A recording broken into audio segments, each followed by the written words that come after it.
নমস্কার, নিউজ নয়ের পর্দায় আপনাদের সকলকে স্বাগত। আমি সুমি রয়েছে আপনাদের সাথে। চলে যাব বিস্তারিত খবরে। 1 জানুয়ারি 2004 বা তারপরে যোগদানকারী সর্বভারতীয় পরিষেবার সদস্যদের ত্রিপুরায় ডেপুটেশনে নিযুক্ত অন্যান্য কেন্দ্রীয় সরকারি কর্মচারীদের জন্য ইউনিফাইড পেনশন স্কিম চালু করল রাজ্য সরকার। 1 এপ্রিল 2025 থেকে ইউপিএস কার্যকরের গ্যাজেট নোটিফিকেশন জারি করেছে রাজ্য সরকার। জাতীয় পেনশন ব্যবস্থা বা এনপিএস এর অধীনে একীভূত পেনশন প্রকল্প অর্থাৎ ইউপিএস বাস্তবায়নের সিদ্ধান্ত ঘোষণা করেছে রাজ্য সরকার। আনুষ্ঠানিকভাবে 1 এপ্রিল 2025 থেকে কার্যকর হবে ইউনিফাইড পেনশন স্কিম বলে গ্যাজেট নোটিফিকেশনে জানিয়েছে রাজ্য সরকার। সরকারি সিদ্ধান্ত অনুসারে 1 জানুয়ারি 2004 বা তারপরে যোগদানকারী সর্বভারতীয় পরিষেবার সদস্যদের ত্রিপুরায় ডেপুটেশনে নিযুক্ত অন্যান্য কেন্দ্রীয় সরকারি কর্মচারীদের এবং 1 জুলাই 2018 বা তারপরে চাকুরিতে প্রবেশকারী রাজ্য সরকারি কর্মচারীদের ক্ষেত্রে প্রযোজ্য হবে ইউনিফাইড পেনশন স্কিমটি। জাতীয় নীতিমালার সাথে সঙ্গতিপূর্ণভাবে কর্মীদের জন্য অভিন্নতা এবং উন্নত পেনশন ব্যবস্থাপনার দিকে একটি পদক্ষেপ হিসেবে চিহ্নিত এই প্রকল্পটি। এটি রাজ্যের জন্য আর্থিক বিচক্ষণতা বজায় রেখে অবসর গ্রহণের পরে কর্মীদের আর্থিক সুরক্ষা নিশ্চিত করবে বলে মনে করে সরকার। উল্লেখ করা যেতে পারে, যেসব কর্মচারী 31 মার্চ 2025 তারিখে বা তার আগে অবসর গ্রহণ করেছেন এবং কমপক্ষে 10 বছরের যোগ্য চাকরি সম্পন্ন করেছেন, তারা এখন ইউনিফাইড পেনশন স্কিম এর অধীনে অতিরিক্ত সুবিধা দাবি করতে পারবেন বলে জানিয়ে দিয়েছেন কেন্দ্রীয় সরকার। এক্ষেত্রে ত্রিপুরা সরকারের অধীনে সব ধরনের পেনশনভোগীরাও যাতে ইউনিফাইড পেনশন স্কিমের সুবিধা পেতে পারেন তার দাবি করেছেন সংশ্লিষ্টরা। Bureau report, news now. বিগত 7 দিন ধরে বাড়িঘর জলমগ্ন থাকার পরও প্রশাসনের পক্ষ থেকে ড্রেন পরিষ্কার করে না দেওয়ার ফলে সড়ক অবরোধ করে বিক্ষোভ প্রদর্শন করে গ্রামবাসীরা। ঘটনা কৈলাসহরের লক্ষ্মীপুর গ্রাম পঞ্চায়েতের 4 নং ওয়ার্ডের কুবঝাড় এলাকায়। প্রশাসনের উপর ক্ষুব্ধ হয়ে কৈলাসহর টিলাবাজার রাস্তা অবরোধ করে বিক্ষোভ প্রদর্শন করে গ্রামবাসীরা। অনেক দিন ধরে গ্রামের ড্রেন পরিষ্কার করা হয়নি। অন্যদিকে ইদানিংকালে লাগাতার ভারী বৃষ্টিপাতের ফলে গ্রামের ড্রেন অপরিষ্কার থাকার কারণে এলাকা জলমগ্ন হয়ে যাওয়ায় বাড়ি ঘর জলমগ্ন হয়ে গেছে। অথচ এক্ষেত্রে স্থানীয় প্রশাসনের কোনো হেলদোল নেই বলে অভিযোগ গ্রামবাসীদের।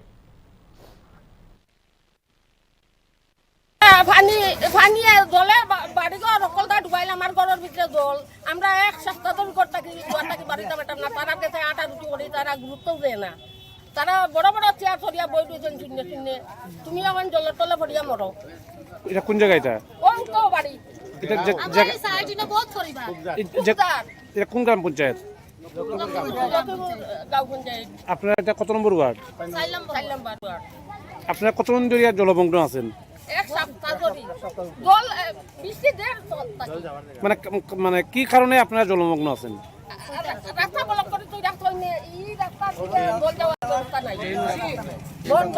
আপনারা কি গ্রাম পঞ্চায়েতের প্রধান বা উপপ্রধান তারা জানাইছেন নি? এখন যেটা করো ব্যবস্থা করো, আমরা পরে দেখমু, রাস্তা ব্লক করো, আমরা এটা পরে দেখমু। তারা তো গুরুত্ব দেয় না।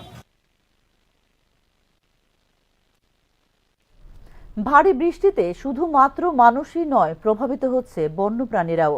এই ক্ষেত্রে লোকালয়ে ধরা পড়ছে বন্যপ্রাণীরা। ক্রমাগত বর্ষণে যখন চরম দুর্ভোগের শিকার মানুষ, তখন বিপন্ন বন্যপ্রাণীরাও। স্বাভাবিক কারণে জীবন রক্ষার্থে লোকালয়ে এসে ধরা পড়ছে লুপ্তপ্রায় বন্যপ্রাণীরাও। ভারী বৃষ্টির জলে এরকম একটি লুপ্তপ্রায় লজ্জাবতী বানর ধরা পড়ল মেলাঘর তেলকাজলা এলাকায়। মেলাঘর তেলকাজলা এলাকার বেশ কয়েকজন যুবক মাছ ধরতে গিয়েছিল বন্যার জলে। তখনই একটি বন্যপ্রাণী ভেসে আসতে দেখতে পায় যুবকরা। এই বন্যপ্রাণীটিকে চিনতে না পারলেও এটিকে উদ্ধার করে নিয়ে আসে লোকালয়ে। কালকে আমরা মর্গে নেবার গেছি, মাছ দেখিয়া জাল লয়ে গেছি, জাল লয়ে যাই দেই। এবার এটা উস্তা আছে মর্গে নেবার সরার মোহ। এবার ব্যাগ দিয়া সাবা দিয়া দোষছি, আমরা মাছ ধরছি না। ধরে আবার আনছি দোকানের সামনে, আমরা চিনি না এটা কিতিয়া। কামড় টামড় দেয়নি? কামড় দিছে, তার মর্গে কালীবাড়ির কাছে ইন্ডিজিট মাস্টার আঙুল কেটে দিছে কামড় দিয়া। আমারও দিছে। তা আপনারা প্রথম এটা মানে দেখা কি ভয়টাই পাইছিলেন? দেখা মতন কিতা না কিতা ডরাইতে আছি। এরপরে আতে ব্যাগ লইয়া গেছে, আমি লাইট টিপ দিছি। এরপরে আমার বঞ্জামেটা আসছিল এরপরে যে ধরছি এরপরে না অজদর থেকে নেটটা লইছি এটা কি রাত্রে ধরছেন আপনারা? রাত্রে হ্যাঁ, কয়টা প্রায় বাজবে সময়? 8টা বাজবো। মঙ্গলবার সকালে সাংবাদিকরা তেল কাজলা এলাকায় ছুটে গেলে স্থানীয় যুবকরা জানান উদ্ধার করা বন্যপ্রাণীটির নাম তারা সঠিকভাবে জানেন না, তবে সকলেই ধারণা সম্ভবত এটি লুপ্তপ্রায় লজ্জাবতী বানর। গেছিলাম আমরা মাছ ধরতাম বললে তো যে দিই এটা সরার কান্দাত মাছ খাইতেও নামছে না কোন থেকে আছে এটা তো আর দেখছি না, তো আবার কে দিই এটা লাইটিপ দোনো উপরে মুক্তা আছে, তো এটা দিয়ে দৌড়ে আনছি। এটা কি রাত্রে ধরছে? রাত্রে ধরছি। এটা কি মনে হইতেছে আপনার কাছে? এটা তো কি মনে হয়, এটা সঠিক জানি না, কিন্তু নাম তো আর জানি না। এটা এমনি এটা ধরে আনছি এখন সবাই দেখাইছি। এখন কি করবেন এটা? এখন কি কইরাম, এটা তো আর নিজে কইতে পারি না, এটা আপনারা দেখাইছি আপনারা কইতে পারেন। এটা এদিন সকালে স্থানীয়দের পক্ষ থেকে খবর দেওয়া হয় বন দপ্তরের কর্মীদের। পরবর্তী সময়ে লুপ্তপ্রায় এই প্রাণীটিকে তুলে দেওয়া হয় বন দপ্তরের কর্মীদের হাতে। সাম্প্রতিক ভারী বৃষ্টিতে মারাত্মকভাবে ক্ষতিগ্রস্ত হয়েছে বন্যপ্রাণীরা। তাদের বাসস্থান ধ্বংস করে খাদ্য সরবরাহ হ্রাস করে এবং তাদের জীবনযাত্রার জন্য হুমকি তৈরি করেছে ভারী বৃষ্টি। বাসস্থান থেকে শুরু করে খাদ্য সংকটের শিকার হওয়া এবং শারীরিক আঘাতপ্রাপ্ত এই সকল বন্যপ্রাণীদের প্রতি মানবিক দৃষ্টিভঙ্গিপূর্ণ আচরণ প্রয়োজন বলে জানিয়েছেন জীব বিজ্ঞানীরা। Bureau report, news now. এখনকার মতো সংবাদ এই পর্যন্তই। পরবর্তী সংবাদ দেখতে চোখ রাখুন নিউজ নাও এর পর্দায়। নমস্কার।